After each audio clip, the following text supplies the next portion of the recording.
Don't do this right here. But do that right there. Oh, God, I need to be choked immediately. Fuck's sake.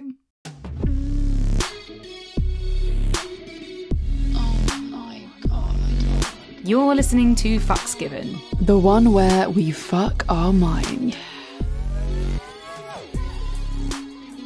Hey, Florence. Hi. That was a good episode title that Reed thought of 1 second before we started recording. Thank you so much. I do feel like anytime we talk about therapy, people often switch off because I think it's everywhere at the moment. There was a real surge of therapy talk, and I genuinely think people are sick of it now. It's like, stop fucking telling me I need to fucking go to therapy. We turn into teenagers, angry teenagers. I don't want to go. Yeah. I don't want to do it. Like, stop setting your boundaries. Stop saying, like, I don't know. How dare you look after yourself? How dare you want to learn and grow? Like, stop telling me I gotta do shit, you know, man? Yeah, I agree. It's a very childish response, but yeah, we will fucking do it. Obviously, this episode has been inspired by the whole Jonah Hill fucking debacle. Yeah. And we are going to get in deep with that. We are. In this episode, we're also going to be reading out the Curious Fuckers' funny and wild therapy stories. I cannot wait to see what you have all been up to with your therapists. Yeah, I'm excited. I'm excited to go deep. And I'm going to talk about when I told my therapist about my fetish for the first time and how that went down. So, yeah, very excited. But first, Florence. Do you have any updates? What's been going on in Bone Town, Vulva Town? There has been no boning. Did I just hear a tumbleweed in the distance? That's my pussy is like. It sounds so dry. So dry. I friend-zoned the girl I was seeing just because it ended up that we were way more compatible as friends. We're still going to hang out as friends. Oh, that's lovely. Yeah, which is great. Which is like one of the best things about dating a woman. Because you're like, oh, this isn't really going anywhere, but we do really like each other. Let's still hang out. Yeah. You can't really do that with the opposite gender. Is it because people get too butthurt? Maybe. Yeah, probably just toxic masculinity. I have been trying to date. Okay, guys? Like, I'm really trying. I'm like, but it's hard. Because I still have major commitment issues and, like, fear of being hurt again. And, like, I have a lot of, like, not feeling worthy and not feeling good enough thoughts going around my brain at the moment. Which isn't a great space to be in for dating. But, no, that's, like, the worst space. Because the creeps... The ones that you don't want to be around, they come out the woodwork and they smell it on you and they're like, yeah, oh, she's got low self-worth, okay. Let's fucking go. Well, I basically self-diagnosed myself with inattentive ADHD and I feel very in line with a lot of the things that happen when you do have it. And I really get stuck on hyperfixation. And I was like, this explains so much about my previous dating style and relationships, and the reason that my mum, every time I tell her that I've gone on a date with someone she likes, with someone that I like, she's whoa, Freudian slip. The drama. That she's always like, Florence, just remember to take it slow down, and like it's never any positive affirmation in that. It's always just like, Florence, just remember to be calm, take it slow. I'm like, why is everyone always saying this to me? And it's because I hyperfixate and I suddenly get so overwhelmed with liking a person that my brain just goes on this like roller coaster ride. And it happened last week because I went on a date with someone that had so many green flags, ticked so many boxes, and I clicked with him and I was like, oh, like, I think he's attractive. So immediately, and the date went really well. So I was like, oh my God, this is potential. And my excited hyperfixatedness clicked in straight a fucking way. I was thinking about him a lot. I was thinking like, you know, when's he going to text?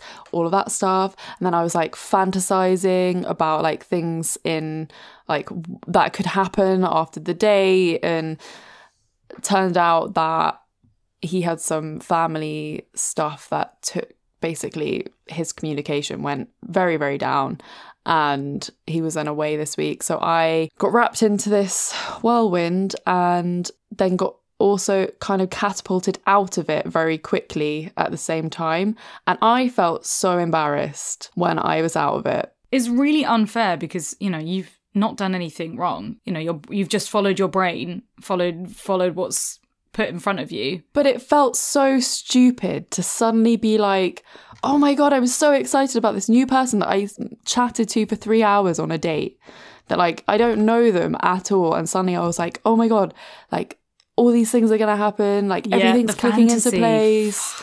And I'm really excited about seeing them again and talking to them. And yeah, I think I said a couple of things that I feel like, oh God, I just came across in like such a overbearing way. Like probably even wasn't that overbearing, but my anxiety was overthinking everything. Yeah, like the regret and the shame. And I think a lot of people feel exactly like this with new people, but I think the difference is when it becomes debilitating and when it becomes the only thing you think about, and when it stops you from doing your day-to-day tasks or working, and that's when it becomes a real issue. Yeah.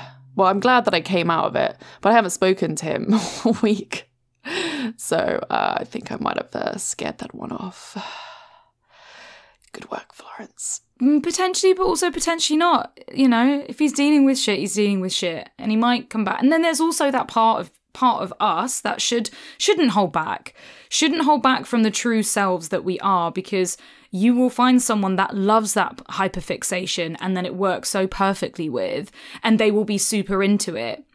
I don't know. They will be. I think hyperfixation isn't healthy though. No, yeah. Well, you're right. It's not healthy. And with my dude that I was seeing at the end of last year, he had ADHD. We both hyperfixated on each other. We got into this whirlwind, like, oh my God. And he was saying things like, oh my God, I can imagine like you having my babies and like oh my God, living with me and like moving in. And I went to meet his family for Thanksgiving. Like, like what 2 weeks after you met him or something crazy. Fuck. And then suddenly it got to Christmas time. We had some time apart and we were like, do we actually like each other, or is this like the reality sets in? Yeah, and the next time we saw each other it was like, I don't know where that went. That's so interesting. Yeah, because I think doing all of that and doing it really quickly and meeting the parents and like running with the fantasy works, but only if you've met the right person. And it's really fucking hard to do that. It's hard to meet the right person. Yeah. It's when the hyperfixation overlooks all the incompatibilities, which that it did actually there. Yeah. In that scenario. And but I felt like I was on fucking drugs. Yeah, drugs. During that time. Fucking I remember, drugs. On the car ride back from Sonoma when we were from the Thanksgiving trip, and I was just like so happy. Like so happy. I haven't felt that. It was like being on shrooms and like, you know, all of that good like, oh my God, look at how amazing life is and how everything's working out for me. And look at that fucking mountain. And look at this little doggy in my lap. And like, I've got a little family in this car. And yeah, wild. Wild. My brain. It feels like drugs because it is drugs. It's the serotonin and the dopamine. Yeah. And we can also get addicted to those feelings. Like we kind of get addicted to like stress and anger and like why would you want to stop that feeling? Why would you want to see the truth and the reality if it means all of that goes? I don't know, man. Yeah. And now I'm like down from this recent very small bout of hyperfixation. It feels like very like, oh, it was just that. Like it wasn't real. Like I'm back in reality now. That weird, like, and it was such an anxious, like, excitedness that was like, it's not really that comfortable at the same time. Yeah. horror. I mean, it is uncomfortable, but it is also like there are positives to it. You know, like we can be very motivated by it. It can like get us up in the mornings, and we can feel good about ourselves. You know, go to the gym, exercise is easier, eating healthy is easier. But yeah, when the crash comes and it does disrupt, it's just, yeah, it sounds like a very good lesson, a very good way to see yourself from a different perspective. Yeah, it really has been. So yeah, that's me. What about you? What about me? What's been going on in my life? Things are kind of crazy on my side. In the love sphere, in the love romantic sexual sphere, in the LOVE sphere, in the place of feeling really good about other people. That one. Currently seeing 4 beautiful people. Wow. And, yeah. Probably very in love with 3 of them at the moment. Feeling lots of feelings of love. So yeah. Oh really? Nice. I didn't realise that you were feeling love for more than one. Yes. So the couple that I'm seeing, the engaged couple, the one from the Lido story, definitely feel a lot of love for them. That's so cute. Yeah. It feels like a very different type of love. It feels like a very beautiful, romantic, friendly, but like more than friendly love, like I'm obsessed with them and I want to hang out with them all the time. Yeah. Kind of love. But it's a very different dynamic because they are already a relationship. They are engaged. And so it's almost like standing back and watching them kind of love. Oh, yeah. Compersion, which is really beautiful. So yeah, feeling really good about that. And lots of love in other places too, you know. You know how it'd be. And yeah, funnily enough, not having a hell of a lot of sex, which is interesting. Yeah, I think we're on the same page there. I've also got tumbleweeds. Pussies, yeah. It's like a cave, a dry cave in there. Like, echo. But the sex that I am getting is it's pretty satisfactory. Nice. It's good. fun, wild, kinky sex, which is fun. Definitely. I would really love some kinky sex. Yeah. It's definitely. It's not even like I'm actively seeking it, but when it's there, it's great, and it is filling in a need. And yeah, it's been getting really fucking kinky, which is nice. Ooh, yeah. Kinky and safe, but also fucking intense. Like, it's always intense. I was supposed to be going to a fetish weekend event this year, like a tickle event called Hysteria, and I've decided I'm not going to go, which is actually like a lot for me. Like the FOMO and just like not really being in the right place to go through something that intense with people I don't really know. Yeah, the problem with those kind of events is that you never know how you're going to feel at the time, and you have to be in a very, very good space. Yeah. And in like the right space to go and enjoy that. And it's also like in the middle of nowhere in the Midlands, you know, and you got to get a hotel and it's the whole weekend. And so I have decided to take myself and do self-care and not go, but do something nice for myself instead. So yeah, that, you know, I'm growing, I'm learning. I took myself to the cinema for the first time in my life. Yay! I cannot believe that's the first time you've ever been to the cinema by yourself, because that's like one of my favourite self-care activities. Yeah, I can't do it. So the way I equate it to, it's very similar to social anxiety, what I have, which is like isolation anxiety. So when somebody fears or feels anxious before meeting people or going to a party, I feel the exact same thing, knowing that I'm going to go back to my flat on my own, or going to the cinema on my own, or taking myself out for a meal on my own. All of those feelings. So yeah, pushed myself this week and I did it, and it was horrible because the entire time I was so fucking anxious, but really, it did teach me a lot. Yeah, it taught me a lot, and I had a really good time. And, you know, pat myself on the back, and it's just sort of proving that I need to keep pushing myself to do these things, to remind myself that I will be okay, that it's not going to be the end of the world, that I'm not going to feel silly or stupid or be silly and stupid. And yeah, I feel really good about it. I feel like it's one step closer to my personal growth. Yay. Yay. We love personal growth. Yay. I mean, especially as this is the therapy episode, so... Well, yes, Whoa. on that note, shall we get into the main bulk of the episode? Yes, that sounds perfect. We shall. Do we want to kick this off with the Jonah Hill stuff? I would love to. Shall we recap the audience if they don't know what's happened? Yes, I think we should. So the story goes that this week, Jonah Hill, who's the guy from... Superbad, from... Thank you. And he did this, like, therapy thing on Netflix, like a documentary. Stutz. It was called Stutz. It was really good and I really loved it. So Jonah Hill's text messages between him and his ex, Sarah Brady, have been leaked. And the text messages that have been leaked are not good ones. They are from 2021, end of December 2021. And they state from Jonah Hill, which is quite a hard read, plain and simple, if you need, and this is him saying what he needs to have in a relationship, if you need surfing with men, boundaryless, inappropriate friendships with men, to model, to post pictures of yourself in a bathing suit, to post sexual pictures, friendships with women who are in unstable places, and from your wild recent past beyond getting a lunch or coffee or something respectful, I am not the right partner for you.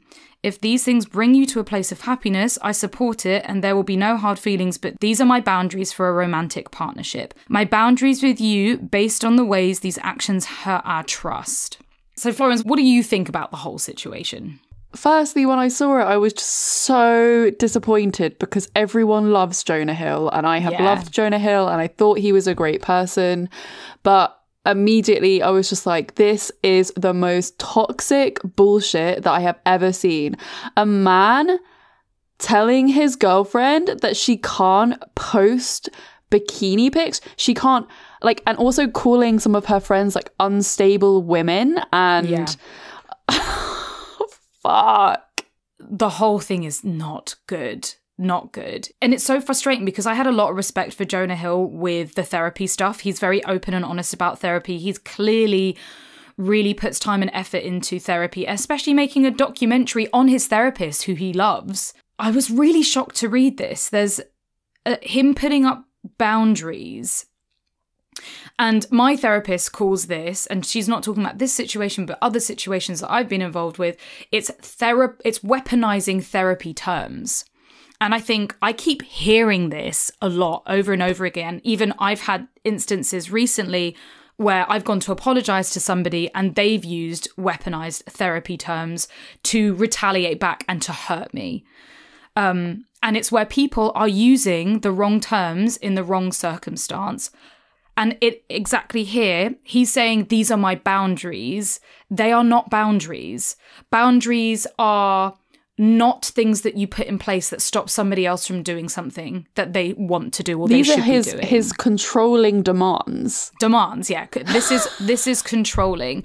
This might be his boundaries in terms, like, basically he just shouldn't have fucking written it like that. You know, like, it's just really poorly written. He should have been very clear that, like, this makes him uncomfortable. But you can't stop somebody from doing something like this and then put a word like boundaries on it and say, oh, it's my boundaries. You need to respect them because this is the therapy term. Yeah. And it doesn't fucking work like that. At this point, they're already in a relationship. They're probably already in love. And when someone that you love says things like this to you, it's very emotionally manipulative and coercive because you want to respect them. And you could see from her replies that they did emotionally trigger her to be like, obviously, like, I don't want to hurt you. I want to do things that will make you happy and all of those things. But that is because the language that he used was emotionally coercive and abusive. You should not tell your partner to not do something. And putting it in that manipulative way is not okay. You can tell them and you can explain to them that something really bothers you or upsets you or you're trying to deal with it.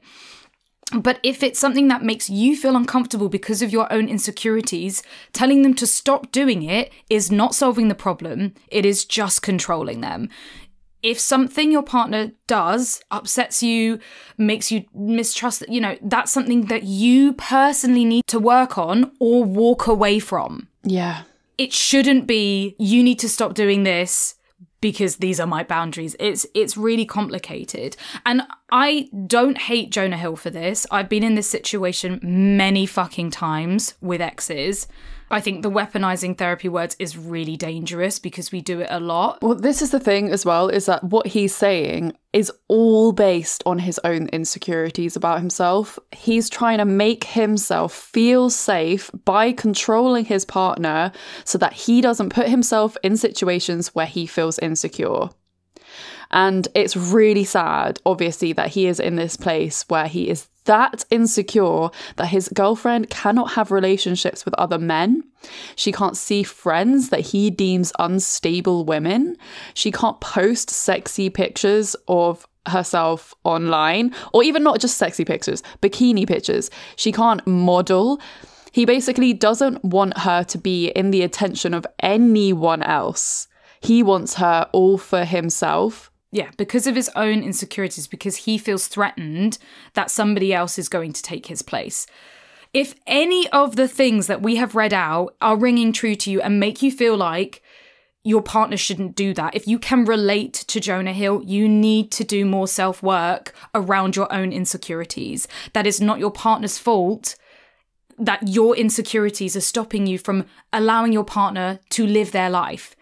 If that's the case, you need to speak to a therapist or a professional and work on those insecurities. It's not okay to just live like your insecurities are just the way that things are and that other people have to mold to make you feel okay. That is not how it works. You're the one that has to do the work. Otherwise, you're going to have a miserable relationship and it will end in tears. If you want a successful, beautiful relationship, you should allow your partner to grow and do whatever they want and please. And you should be able to love and cherish every moment of that, even if it makes you feel uncomfortable or your insecurities come out or maybe makes you feel untrustworthy. That's something that you yourself need to work on. You cannot expect your partner to fix that about you. You shouldn't have to ask.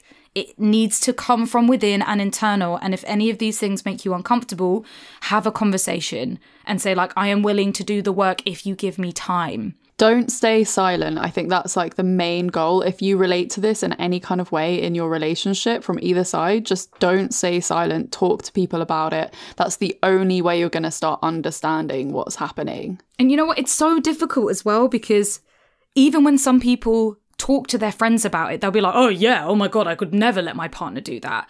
And it comes up all the time in non-monogamy, in polyamory, in sex work. And then that is just confirmation bias.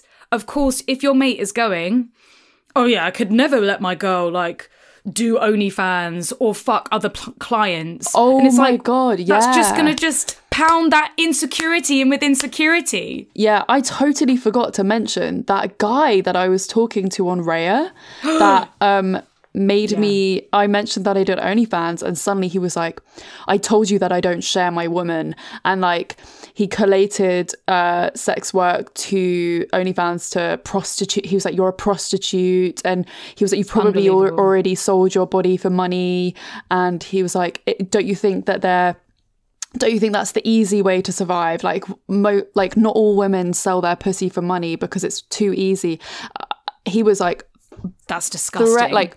And then as soon as all these things, and I was trying to type back to try and have a reasonable conversation and a response to tell him why these opinions were not whether not right or fair, and he blocked me. Or unmatched me so that I couldn't even reply. He just suddenly disappeared. So I got all this abuse thrown at me for doing sex work and OnlyFans. And suddenly, poof, I was like, oh, cool, I can't defend myself. And it left me feeling so... just attacked, basically. Violated. Yeah. And unable to stand on your own 2 feet. And he screams of insecure.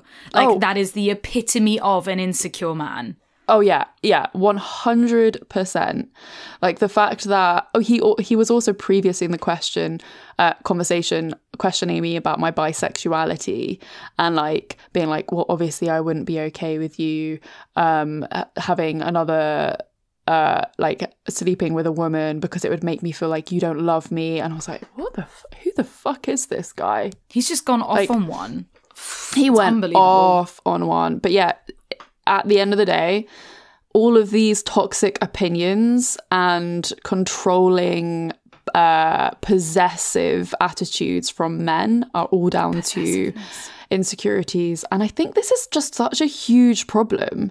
Like, men have so many insecurities because of the way that society has, like, obviously put men at the top of everything, that they have such a high pedestal to climb to that it's actually unreachable. And that leaves them feeling so inadequate, so like not man enough, and then you get the fucking Andrew Tates of the world, and all of these men are just insecure. I would like to interject and say that it isn't just dudes that do this. I know plenty women that are also like this, if not worse. And I feel like sometimes it comes out even worse when it's an insecure woman, because they feel like they have more to say and they can get away with control more easy. I have seen this time and time again where, yeah, people I know are telling their partners what they can do, what they can't do, where they can go, who they can be friends with, who they can text, who they can follow on Instagram or like the photos of on Instagram without actually doing the bloody work within themselves. Like, Instagram anxiety is huge. It is huge. But if you are worried about what your partner is commenting on or liking or following, you need to go and speak to somebody, because that is just insecurity on your own part, and it becomes possessive when you tell them to stop. But I don't think it's fair to say that, like, either gender has or does it worse than the other. I think we all... Maybe, you're right. We do it different. Yeah, it's just different. And not everyone does it either. Lots of people don't do it. No. And I guess it's just a topic of insecurity, and this is why we do love therapy. But we love therapy when we don't weaponize it against other people. Oh my God, please stop using weaponized terms. It's killing me. I'm not angry at Jonah. It looks like a really stupid text message and really poorly written conversation that he shouldn't have done over text. Very disappointed. And it seems like the relationship potentially went the toxic way anyway, because if we are people pleasing, if our partner says don't do this and we say, yes, you're right, I won't do this, that's people pleasing. Just to make them happy, which ends up killing us from the inside out. That is literally the epitome of my last relationship. I people pleased so much to protect him and his feelings and emotions, and I ended up like literally destroying myself over it. And so I can't do that again. I like compromise, sure, but compromise doesn't look like stopping something immediately. Anyway, to break up this episode from being very, very serious and quite like... feel like we got a little bit preachy. We did. We got carried away with our emotions. Join the Come Curious cult, guys. Fuck. Okay, so I want to read out one of the Curious Fuckers therapy stories. Okay, so one of the Curious Fuckers said, "My therapist is gorgeous and I probably have a crush. Should probably stop seeing her." Ooh. Yeah, that is quite tough. That is tough. I was actually talking to one of my friends the other day, and she was saying how hot her therapist was. And it's quite a weird thing to get super vulnerable with someone that you're like, oh yeah, you're hot. Yeah, sometimes your therapist, actually a lot of the time your therapist knows you more in depth than your closest best friend or your closest partner, you know? Yeah. But it happens. I think there's like a weird caring like element to do with therapy, because also you're going there and they're making you feel better and unlocking your brain. Yeah. And you walk away feeling like so fucking good. Yeah. Well, it was funny because when I started seeing my current therapist, right at the beginning, he was like, just so you know, like, I think that I will probably be taking on like a fatherly role to you, like, because of the things that we've spoken about with the daddy issues. And he was like, I just wanted to make you aware of that, in case it made you feel uncomfortable. And I was like, okay, yeah, that's quite an interesting thing to like voice out at the beginning of therapy. But I was like, it is very true. Like, he's the only kind of male older figure in my life that gives me advice and listens to me, and that could be you get seen what you as need from him. Yeah.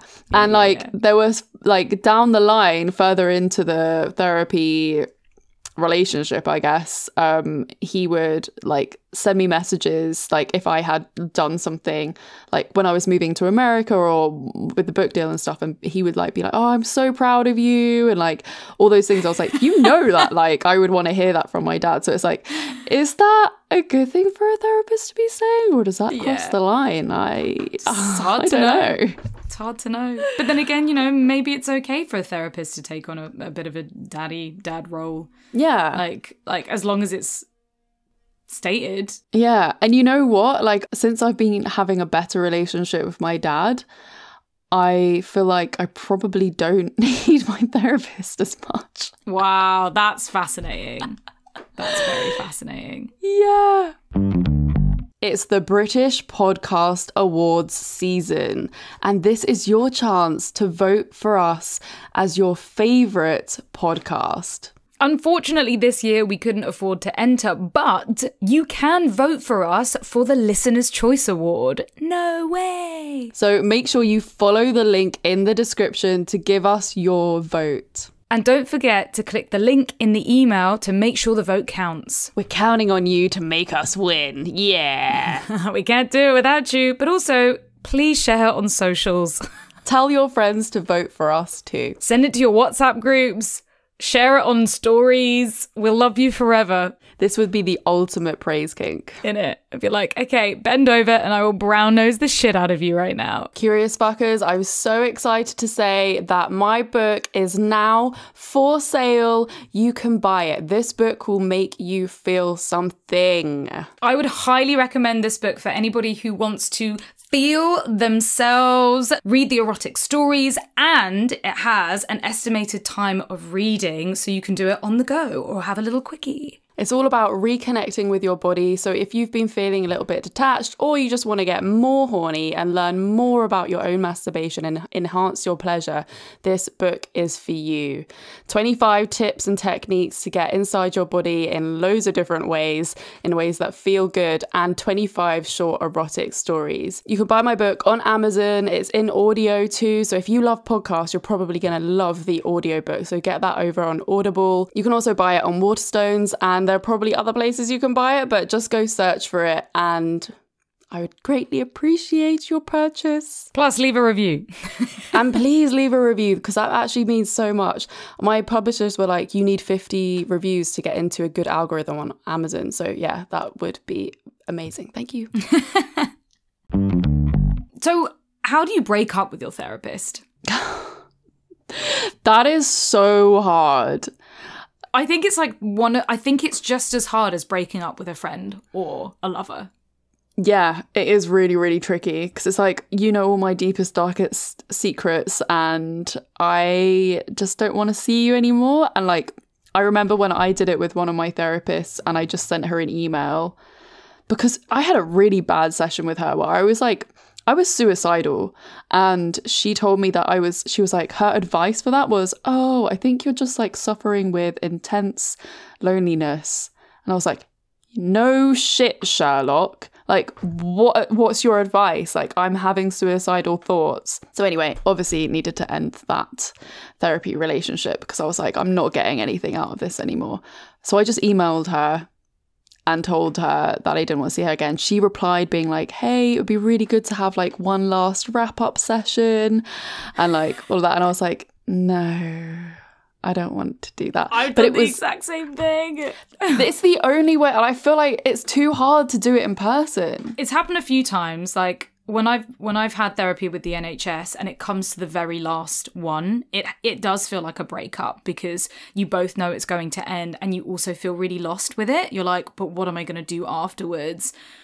And I've had really good endings of therapists where I have had a sort of a roundup session, and there was one that I remember that was so good, where we went over everything, like what to look out for big triggers, what to do when you're in a crisis, what to work on and move towards to. And that was fucking amazing. It was exactly what I needed for the end of that therapy. But I've also had the opposite, where I've been so pissed off with a therapist, I've emailed them and been like, I don't think this is working anymore. You know, like basically like a stroppy breakup. Yeah, and there's nothing that they can do about it because it's a paid for service. Yeah, and that must probably kill them as well. They probably like, I don't want to just say goodbye and let you go. You know, like we have work to do here. But definitely with my mental health, I've been like, this isn't working for me. You're not bending to my will. I'm done. You know, not literally those words, but it's felt like that at the time. Like so angry. Shit. Yeah. I mean, I don't know how I would break up with my current therapist. It would just be really sad. It would be like, really sad. And I do think it is important to change therapists regularly, because I feel like every so often. I might be coming up to that point, to be honest. Yeah. Maybe like a 2-year thing. Yeah, mine's been over 2 years now. Yeah. I think when you get to a point with your therapist where you're not being challenged and you're not learning new things or getting those epiphany moments, I feel like maybe you've just got as much as you possibly can out of them, because they only know so much. And unless they keep learning on the side, they can't really give you any more. It's only until you go to another person that gives you a complete new, different perspective, or the new things and the different ways that they've learned with therapy. Like, I've had 2 therapists tell me 2 identical things, but in different ways. And one has hit me and been like fucking life-changing, and another I just glazed over. Really, really beneficial to change your therapist up, but how do you break up with them? How do you end things? You know, it's fucking hard. I know people that have been in therapy with the same therapist for like 8 years. I'm like, whoa. What is normal? Like, what is supposed to be the healthy thing to do? Like, is it better to have a long-term therapist, or is it better to change them? Like, I don't know. From like a professional point of view, like, I wonder, like, how will our therapists at one point expect us to go, but they're kind of waiting for us to make the decision. They don't want to suggest it. Yeah. Or do they not want to let go of you because you're a regular client? They know how to chat to you. It's easy. To have a new client with new problems is quite scary for them. Yeah. Potentially. Plus it's interesting, like, watching someone develop and grow. And like, I can imagine that being quite nice, like having a regular set of clients as a therapist. Are you just paying for a friendship? Are you just paying for somebody to talk to? You know? I feel like you can be with your therapist as long as you want, as long as you're being challenged on things. Yeah. Because if you're not being challenged, you're not growing as a person. You're just stuck, stagnating in your thoughts. You don't want a therapist to agree with you and care for you and like be like, oh, well, it's going to be okay. You want someone to be like, oh, yeah, no, you did fuck up here and you need to change your shit up. Like, and really make you think about things. Yeah. I mean, my therapist full on said to me after the end of the last situationship I was in, was like, so there seems to be a pattern here, and obviously that's you. The pattern is you! That's so brutal. It was necessary. So brutal. And so obviously after that advice, I haven't been in a relationship since. Yeah. But like, that's good, because you might have been in and out of relationships that have just been the same. Yeah, I think maybe I'm in a point where it's different, apart from not, because I obviously just hop into hyperfixation. But anyway. Yeah. I like the honest, like, I liked that he said that to me, because I was like, yeah. Cool. And I feel like your therapist is the only one that can get away with it. If you heard that from a mate or from a family member, oh my god, shit would go down. But you hear it from a therapist and you're a bit like, oh fuck. Yeah, I think that about some of my friends and their patterns, and I don't know if I could say anything to them. We can't say it. We are not the paid professional here. We cannot. No, unless you prefix it. I feel like sometimes we tell each other some difficult stuff. I feel like us is different. We tell each other whatever, but like maybe other people. Yeah, and I feel like you can say difficult things, but you have to prefix it in the right way. It has to come across like, hey, I might say something quite difficult for you to hear, and I don't mean for this to come out like this, but like, if you prefix it in the right way, but like, it still might piss your friend off. Your friend is allowed to be pissed off with you, you know? But you can't really be pissed off with your therapist. So what about talking about sex with your therapist?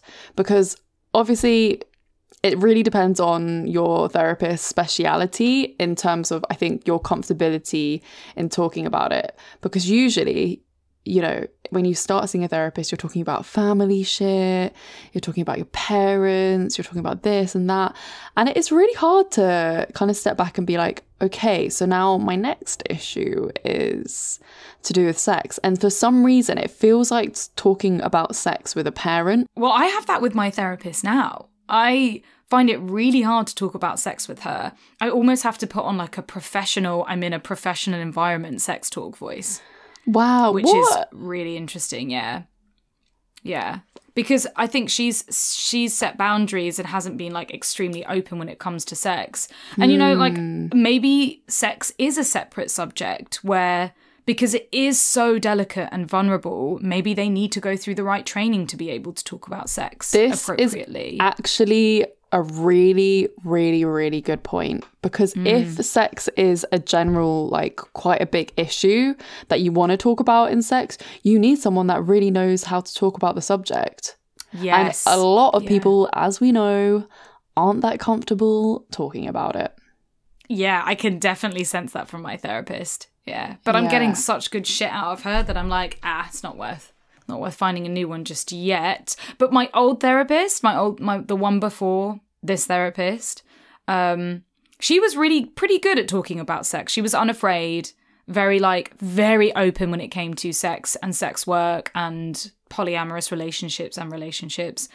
And I did feel comfortable enough to talk to her about my fetish. I hadn't spoken to anyone about my fetish. Actually, she was probably the main reason why I ended up going public about having a tickling fetish, because after chatting to her about it and her helping me like piece together why I have a fetish and like help dampen some of the shame that I felt. So if anyone's new here, a fetish is different to a kink. A fetish is something that's kind of like hardwired within you. It's something that you need for your arousal for a lot of people. A fetish is only, it can't be something sexual, but it is sexual to us. So it's a body part, an action, or an object that people obsess over, and often or not is from childhood. And so I had a lot of shame around my tickle fetish because, of course, who the fuck tickles you when you're younger? It's like family members and friends, and that gets very confusing when you're a child. Of course, it's not any of their fault that I have a tickling fetish. It's not my fault that I have a fetish. It's just something that happened and wires crossed in my brain, and that's the way it is. What was it like talking to your therapist about that? Oh my God, terrifying. It was like, I couldn't even say it. I think for the first few sessions, I couldn't even say the T word. I couldn't even explain. I just kept saying like, oh yeah, you know, my fetish. And I could talk about anything else. I could talk about anything else except tickling. And it wasn't until I really got the impression from her that she was so fucking non-judgmental that it allowed me to talk about it, especially around sex and sex work. So yeah, that was... So as much as it is hard for therapists to talk about sex, and if you want to go to a therapist about sex, definitely go to a psychosexual therapist or someone who is in the sex arena. My therapist is a psychosexual therapist. Yes. Mainly because, well, not really on purpose, because I kind of started seeing them around relationship breakup issues, so that kind of makes sense. But I also, obviously because of what I do, love talking about sex, so... It's very intertwined. Yeah. I would definitely recommend seeing a sex and relationships therapist, psychosexual therapist. Like, they just know like the vulnerabilities about it. They know how to tackle shame. They know like the intricacies. Oh my God, the shame, whereas I think like a generic normal therapist wouldn't necessarily know about the intricacies of the shame revolving around sex in that way. Yeah. Some will, some won't. I got lucky. Yeah, I got lucky with my past therapist, but I don't think it was her speciality. I think just the way that she was around sex, because she was neurodivergent, she was like, it was just very normal for her to talk about it. There wasn't that shame. And And that's what really helped me. But then my therapist now, it is difficult. I am choosing my words more carefully because of maybe her reactions or the way she's spoken about topics in the past. Which, you know, probably means that I'm not going to stay with her forever. I'm probably going to move on to the next one when I've got my fill, when I've got, you know, what I can learn out of this therapist. And I am learning a lot. My sister was saying that with her therapist that she was seeing, it got to a point where they kind of finished what they needed to talk about. And her therapist was like, how would you feel about wrapping this up and like moving on? And they both had a very like pleasant kind of ending to that therapy, which is actually quite nice. I kind of like that the therapist took that on to say it feels like a mutual breakup when the therapist is like, I think we're done here. Yeah. Because it feels rebellious to say it to a therapist when they don't say it, 'cause it feels like you're being like rebellious and like you've still got loads of work to do, but you're like, I'm out. Yeah, see ya. Yeah. Or, I mean, I just seeing this all as like relationships or like what I do, where I just like hop from therapist to therapist, like getting like, oh, well, fine. If it's not going to work, then I'll go somewhere else. Like, how awful is that? I don't do that with relationships. Jesus Christ.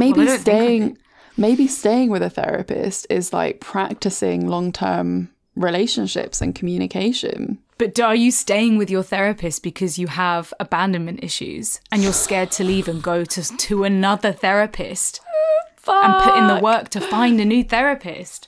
Okay, well, let's see what the curious fuckers think about talking about sex with their therapists. Yeah. So this curious fucker has written in, the therapist I least expected to understand masochism and BDSM, grandma emoji, 70-year-old. She was a gem. Oh my God, I love that. Some people can really fucking surprise you. That's so good. You know what? I had a therapist on BetterHelp who was talking about kink and going to like kink community stuff and like BDSM. She was saying like how like good it like it's not. She was like, it's not therapy, but it can be very beneficial to play out some of these fantasies and role plays in a safe environment.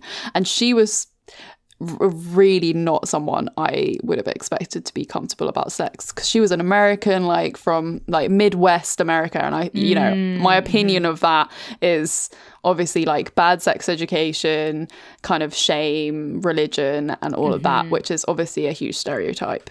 Okay, so another curious fucker said, my most recent ex was obsessed about what I was speaking to my therapist about because she was insanely controlling. Every time I came back from anywhere without her, which was hardly ever, I'd be interrogated about what we spoke about, with who it was with, to see if I would slip up on anything. Whoa, this is like a Jonah Hill thing. Including after therapy, I was having solely for a sexual assault that happened to me when I was in my teens. Oh my God. She was coercive in the fact that she would manipulate me into thinking that it wasn't normal to ever speak about your partner or your relationship in general with anybody, and it worked. I would end up looking guilty every time I came home because I knew what was coming, not because I ever said anything bad. Never again. I'm so sorry that you were in that situation, because that is, I think that might be like probably the most controlling abusive thing someone could do. Like, control what you said in therapy, in the place where you're supposed to be open to talk about anything. Yeah, you're supposed to talk about your partners in therapy. Like, that's fucking why I go to goddamn therapy, man. Like, it's important.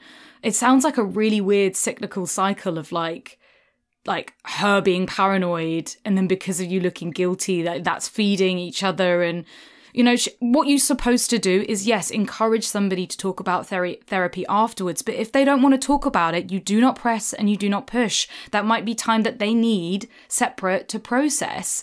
You know, the best thing you can do is ask consent. Ask consent with these things, like, oh, like, how was your therapy? Do you want to talk about it? Yeah. Therapy benefits relationships, not hinders them. Oh my God, definitely benefits. Yes, she sounds mad paranoid. Oh, this is interesting. My ex used to tell me my therapist was gaslighting me and manipulating me to take my money, but it was him gaslighting me the whole time. My uncle was saying that recently.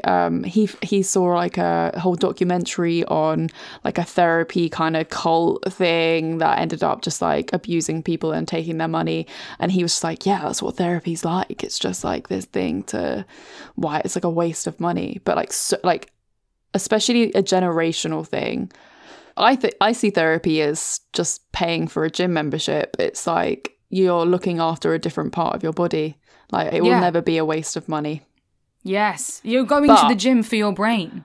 If you've got a good therapist, because I think if you're just like playing along with a therapist that you don't really connect with and you're not really getting anything back from, then yeah, that could be a waste of money. I think you the only time therapy really works is when you are so fucking ready to listen and do what your therapist says, even if it sounds ridiculous, even if it sounds like a waste of time. That's the only time. Just like fucking bring it to me. Therapy is like going back to school for your brain, but it will help you feel happier. One of the curious fuckers said, X was into cuckold. Processed it with my therapist. Needless to say, I don't think he saw that coming. I think it's very, very cool that you've been as open as you could be to talk about cuckolding with your therapist, processing it, and like I think that's exactly what we're supposed to be doing. If your partner comes up to you with a kink that you don't quite understand, there's no better place to talk about that than in therapy. Abso-fucking-lutely. Any of my partners, I would encourage them to talk to their therapist about my fucking tickle fetish, for sure. Because it's gonna bring up feelings, you know, and those feelings don't have to be bad ones.